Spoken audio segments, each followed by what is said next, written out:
There's two Bigfoots. Oh no. I'm a trapper, and I have a picture of Bigfoot that I recently released for everyone to see. But what happened next destroyed my entire world just because of what I have exposed. This picture sent a shockwave through the Bigfoot community, and what is after me now is more horrifying than I could ever explain. The SD card that held the picture was caked in mud and pine resin, jammed into the slot of a trail camera my father had bolted to a Douglas fir maybe a decade ago. The camera itself half swallowed by bark. Back at the cabin, I fed it into my laptop. Most of the clips were corruption artifacts, 9-second bursts of pixelated green and scrambled macro block garbage that the codec couldn't resolve. Then file 17 loaded clean. No buffering, no artifact, just a sharp full-resolution image sitting completely still on my screen. Something was standing in the frame. It was upright. It filled the height of the shot from tree line to canopy gap. And it was not a bear, not a man, not anything I had a clean word for at that exact second before my brain finished the sentence it had been composing my entire life. Bigfoot was standing 6 feet from the camera lens, facing it dead on, both arms loose at its sides, its head slightly tilted, and the expression on its face, if that broad, flat, recessed geometry could be called an expression, was one of absolute recognition. It knew what the camera was. It was looking at the lens the way you look at someone you've already decided something about. I sat with it for maybe 40 seconds. Then I uploaded it. The satellite modem on the cabin's south wall was my father's installation, a bulky gray dish unit that pulled maybe 2 megabits on a good day. And that evening, it was not a good day. The progress bar crawled. When the file finished uploading, I closed the laptop and went to bed. But then the window exploded inward. A pine log roughly 8 feet long and as big around as my thigh punched through the glass in the frame and the interior sill and buried 2 feet of itself into the opposite wall before it stopped. The force of it knocked me off the kitchen chair. I hit the floor and was already moving before I'd processed what happened, rolling toward the hall, and then the second impact hit the porch. Not a throw, a ram, something used as a battering ram against the vertical post at the porch corner. And I heard the post crack and the roof over the porch drop 2 inches with a groan of stressed timber. Then a third impact, high on the north wall, right at the joist line where the wall framing connected to the roof. Then a fourth, same wall, 6 feet lower. I had spent enough time in construction with my cousin's framing crew to recognize the pattern. These were structural strikes. Whatever was outside was hitting load-bearing points. I got the rifle off the rack, 4 rounds in the magazine, 1 chambered. I moved low to the blown-out window and looked out into the tree line, and another impact detonated against the south wall hard enough to flex the floor under my boots. I could see movement between the firs, not an animal loping, not a running shape, something moving upright between the trunks with a gait that covered distance without appearing hurried, a long swinging stride, and it was massive in a way that took the depth of field cues I'd spent a lifetime calibrating and broke them.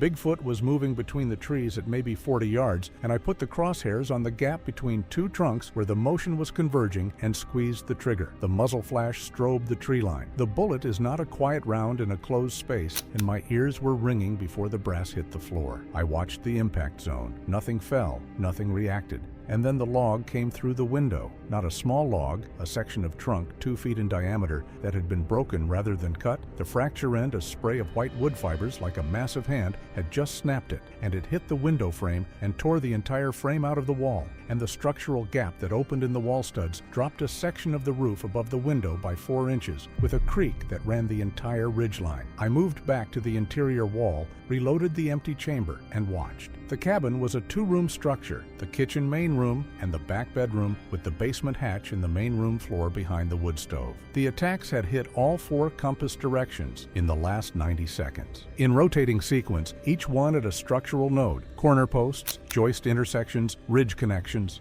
Bigfoot was not trying to punch a hole in a wall and reach through. Bigfoot was trying to take the building apart. A silhouette crossed the open window gap. I put the rifle up and fired twice in fast succession, the second round a half second after the first, and I know the second one hit because the impact was followed immediately by a sound that started low and built, not a scream, something below a scream, a subsonic chest resonance that I felt in my sternum before I heard it with my ears. And then an entire section of the south wall bent inward as though something had backed up 10 yards and charged it with a shoulder. The interior wall bowed, the ceiling above it cracked. 3 of the 4 window panes on the south side popped their frames and dropped. I was behind the wood stove, down low, when something landed on the roof, full body weight. The entire cabin structure flexed downward under the load, and I heard the ridge beam groan in a way that ridge beams are not built to groan. And then the footsteps began, slow, deliberate, each step placed with precision,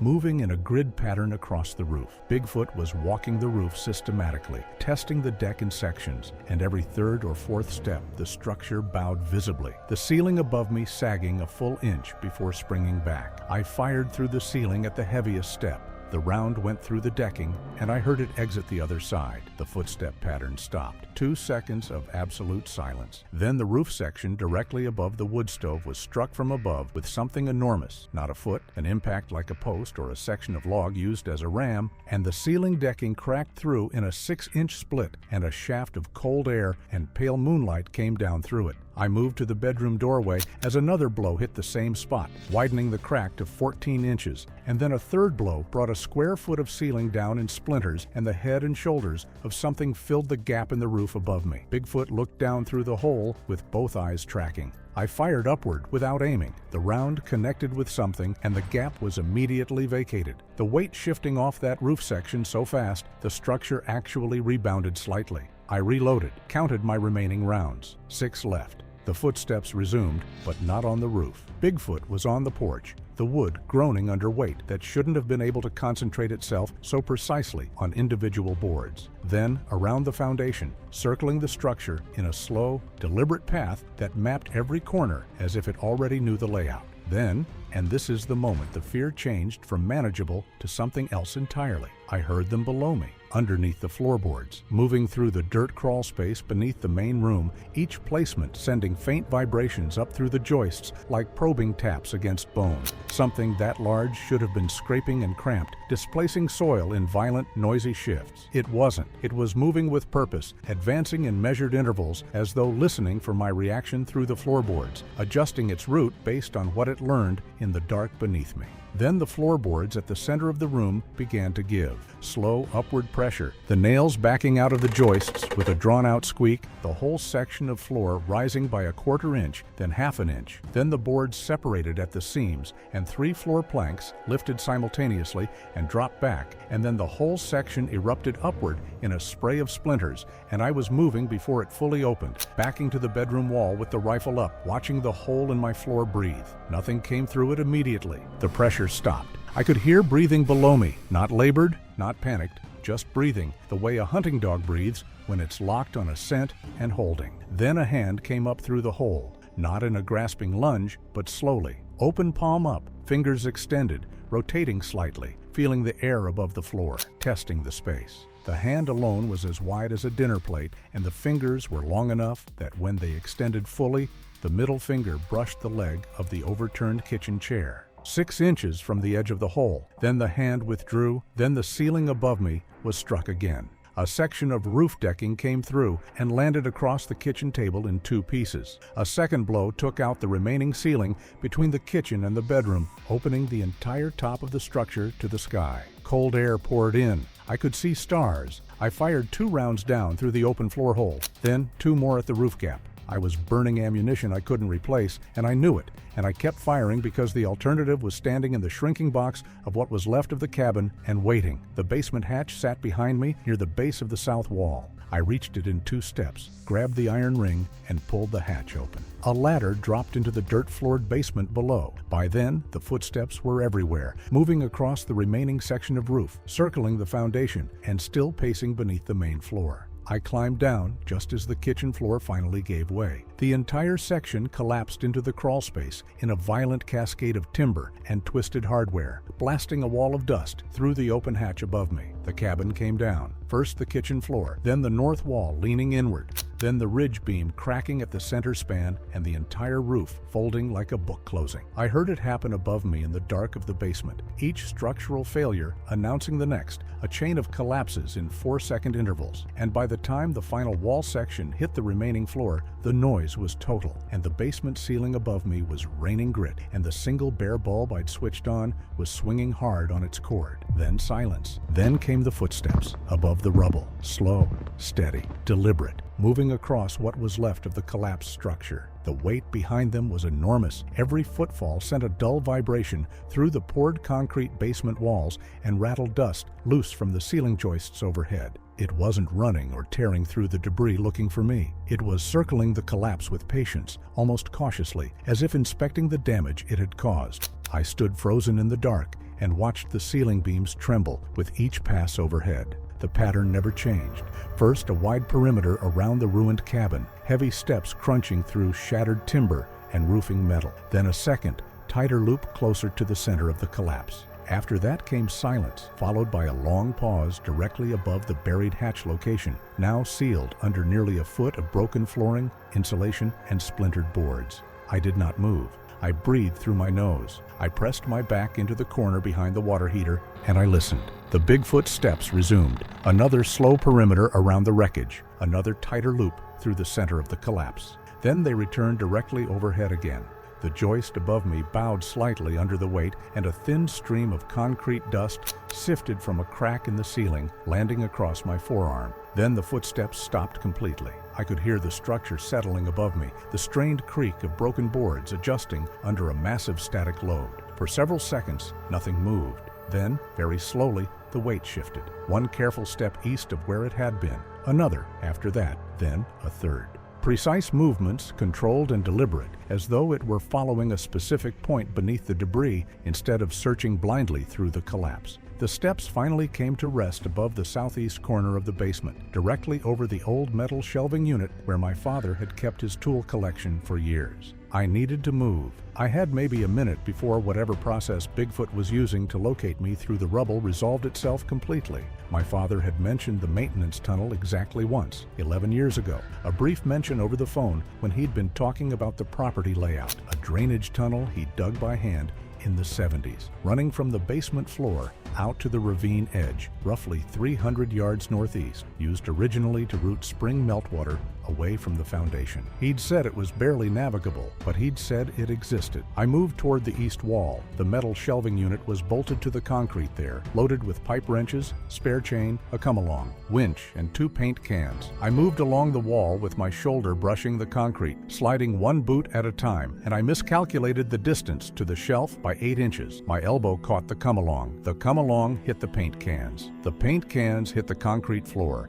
and the clatter went off like a gunshot in the enclosed basement and then ricocheted off every concrete surface simultaneously, the echo compounding itself into something that sounded much louder than the original impact, and I heard every sound die instantly above me, the footsteps ceasing mid-stride, replaced by a silence so complete and so sudden it had a physical quality, like pressure. Bigfoot heard it. Then the rubble above my head detonated. Not an impact from outside, a strike from above, straight down, a single massive blow that punched through the collapsed flooring and the basement ceiling as though they were cardboard, tearing through aged timber and brittle substructure in one violent column of force and sending a section of joist and decking crashing to the basement floor 3 feet to my left, the debris scattering in jagged, splintered pieces that skittered across concrete as dust burst upward in a thick, choking cloud. I was already moving, running, feet slamming against damp flooring as I cut through the narrow span of the basement, the sound of the structure above me, stuttering and flexing with each impact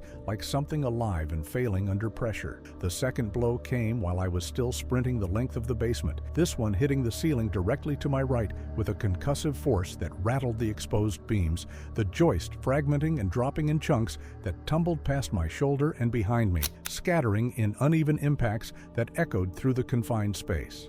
The third blow hit the ceiling ahead of me and to the left, tracking my movement, adjusting between strikes, each blow arriving a half second after the last, leading me slightly, anticipating trajectory, driving splinters and dust downward in a widening cone as I veered under it, the timing unnaturally precise, as if the impacts were not random, but pacing me step for step through the basement's length, tightening the corridor of collapse around my path. I found the tunnel hatch in the northeast corner by feel, a square steel plate set flush with the concrete floor, a recessed pull ring on one side. I grabbed the ring with both hands and heaved. The plate came up on the first pull, swinging on a piano hinge, and the smell that came out was earth and rot and cold moving air. I dropped onto my hands and knees and went in head first, The tunnel was 18 inches across, maybe 22 if you measured the widest span. The ceiling was compressed soil reinforced with old 2x6 boards placed roughly every 3 feet, most of them bowed under years of earth pressure, the lowest ones leaving clearance of maybe 14 inches. I crawled on my elbows with the rifle dragging alongside me, the barrel scraping the dirt floor, and behind me I heard the basement ceiling take its 4th impact and then the 5th, the blows accelerating into a continuous percussion as Bigfoot worked through the remaining structure above. And then there was a concussive crash that shook the tunnel walls and sent dirt cascading from the ceiling boards, and I knew the basement itself had been breached.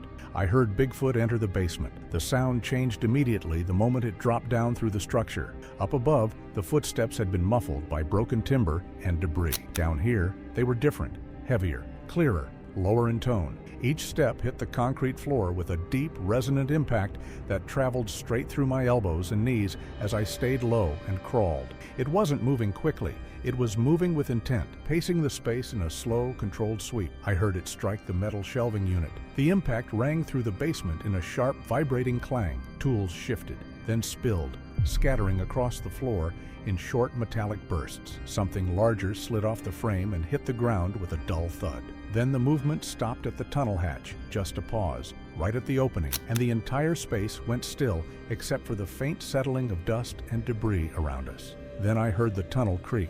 The boards above me flexed as weight concentrated at the tunnel entrance behind me, and I understood immediately that Bigfoot was not going to stop at the hatch and wait. It was coming in. I could hear it forcing the opening, not methodically now, frantically, ripping the steel plate free of the hinge assembly, tearing at the concrete frame around the tunnel mouth, widening the opening by sheer force, and then the sound of it entering the tunnel changed everything. Not squeezed or compressed or slowed. It moved through the 18-inch passage by removing what was in its way, boards splintering above it as it forced its bulk forward, soil walls collapsing inward and being pushed aside, the tunnel reshaping itself around it in real time. I crawled faster than I have ever moved on hands and knees in my life. The boards above me shook with each advance. I could hear Bigfoot's breathing behind me now, not labored even under these conditions, just rhythmic and deep, the breathing of something that does not have a top end. I hit my head on a low board and felt the skin open above my left eye and kept moving. My elbows were bleeding. The tunnel curved slightly left after about 150 yards, and I took the curve wide and scraped my shoulder on the dirt wall and felt fresh soil from the ceiling dumping down the back of my neck. And behind me, the tunnel was simply ceasing to exist as it had been built, the boards fracturing and the walls pressing inward in Bigfoot's wake. Light ahead, ambient moonlight, diffuse and silver, coming through a gap that expanded as I crawled. The tunnel terminated at a corrugated steel culvert, roughly 2 feet in diameter, set into a rocky embankment above the ravine. The culvert was rusted along the bottom, but still intact. I pulled myself through it on my forearms, the steel edges catching my jacket, and then I was out into open air, onto a ledge of wet rock above a 20-foot drop into the ravine pool below. The waterfall was to my left. I could feel the spray on my face. The pool below was black in the moonlight, with a white churn where the falls hit it. The ledge I was on was maybe 4 feet wide, slick with water and lichen, and the ravine walls on either side were vertical cut rock with no accessible path down except the drop or the falls themselves. I could hear the tunnel behind me coming apart. The sound of it was like a building being demolished in fast forward, each board and soil section giving way in a continuous cascade. And I moved to the edge of the ledge and looked down into the black water 20 feet below and made the calculation in about a quarter of a second. I jumped feet first with the rifle held across my chest. The impact was harder than expected, cold enough to stop my breathing on contact. I went deep, the momentum carrying me down until my boots scraped the rocky bottom, and I pushed off and kicked for the surface and broke through into the roar of the falls. Before I'd taken a full breath, I heard the crash above me. Bigfoot had come through the culvert end and hit the ledge, and without any visible pause, no assessment, no hesitation, had launched off the edge after me. The impact when Bigfoot hit the water was not a splash, it was a concussion. The pool erupted in a dome of water that pushed me sideways 3 feet, even at the distance I'd swum from the fall. walls. I went under from the wave and came up swimming hard toward the downstream current, where the pool narrowed into a fast run between two boulder shelves. And I was in the current before I fully surfaced, the water taking me, and then something closed around my left ankle. The grip was total, a steady encircling pressure, fingers the size of forearm bones wrapped around my ankle and leg, and I was pulled sideways through the water with no resistance whatsoever, the current irrelevant against that force. Underwater, I could see nothing. I felt Bigfoot's other hand moving along my leg toward my hip, and I understood that it was not pulling me toward it, but adjusting its grip, repositioning for a hold that would neutralize my movement entirely, the way you'd reposition your grip on a rope before starting to haul. I tucked my free knee to my chest and drove my boot heel into the grip as hard as I could. Not the hand, the wrist, the joint, the leverage point. Once, twice, then a third time, I felt something give in the grip, not bone, just positioning, and the pressure released by 2 inches. I twisted hard in the direction of the current, adding the water's momentum to my own rotation, and the grip broke enough for my foot to come free, and I swam. The current was strong, and I used all of it. I let the water carry me around the downstream bend where the channel narrowed between the boulders, and the depth went from 8 feet to 4, and behind me I could hear Bigfoot moving through the water. The displacement of it, the wave patterns wrong for the channel, too large, too powerful, the sound of something that doesn't need to swim efficiently because it has enough force to simply push water out of its path. I hit the shallow section and my hands found rock bottom, and I was scrambling upright before I'd fully decided to do it. Ankle-deep water, stumbling forward, and downstream another 60 yards, the channel opened into a shallow gravel bar where a beaver dam crossed the full width. The dam was a 7-foot wall of interlocked logs and branches and packed mud, the beaver construction dense enough to pond the upstream water by 3 feet. I scrambled over it at the east end, where the bank gave me footing, and dropped to the gravel below, and turned and looked back. Bigfoot hit the beaver dam at the center span, going fast, moving upstream to downstream with the current, and the impact took out a 6-foot section of the dam, but the surrounding structure caught, and the logs torqued inward around the breach, and 3 large foundation logs, each one the better part of a mature aspen, rotated into the gap under water pressure, and the whole collapsed section flexed and then locked, the structural integrity of the adjacent sections acting like a clamp. And for 3 seconds, Bigfoot was caught at the center of the dam in a tangle of interlocked timber, with the full weight of the backed-up pond pressing the logs into the breach from behind. 3 seconds was enough. I was on the gravel bar and running before the first second ended. The second and third seconds I used to cover 50 yards of open ground toward the tree line. I heard the dam collapse fully behind me, a sustained crack and roar as the whole structure gave way at once and the backed water released, but I didn't turn around. I ran into the trees and kept running. I ran until the road showed painted lines. I passed a laundromat and a closed hardware store and a taqueria with its grill light still on, and then I found it, a small internet cafe. I opened the browser and navigated to the forum and found my upload thread. I stared at the screen for a long time. The image was there. The thread was there. The image had 7 replies, 4 of them calling it a fake, 2 asking for GPS coordinates, 1 that was just an emoji. The image itself loaded completely, full resolution, high clarity, every pixel accounted for. There was no Bigfoot in it, not degraded, not corrupted, not motion blurred or overexposed or altered in any way that a compression algorithm or a failed upload or a browser rendering error could explain, or that I could point to and say, there, that's where it went wrong. That's the technical failure. That's the mundane thing that happened. There was no seam in the image where something had been removed, no pixel gradient at the edges of where it had stood, no shadow on the ground without a body to cast it. The image was not damaged. It was complete and intact, and there was simply, with no explanation,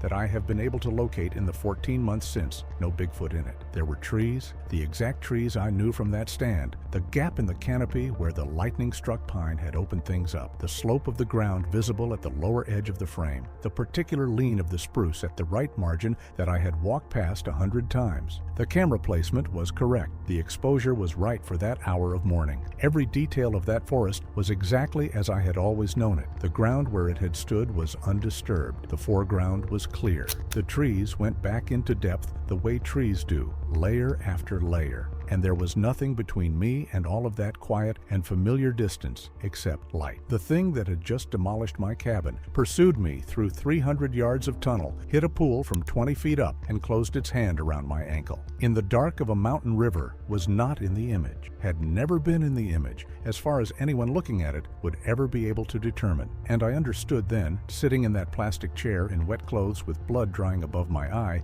whatever had come for me after I uploaded the picture had not come because I had shown it to the world. It had come because the world was never going to see it. Someone or something had already made sure of that. The attack wasn't punishment. It wasn't territorial. It was cleanup. And I had been the only remaining copy.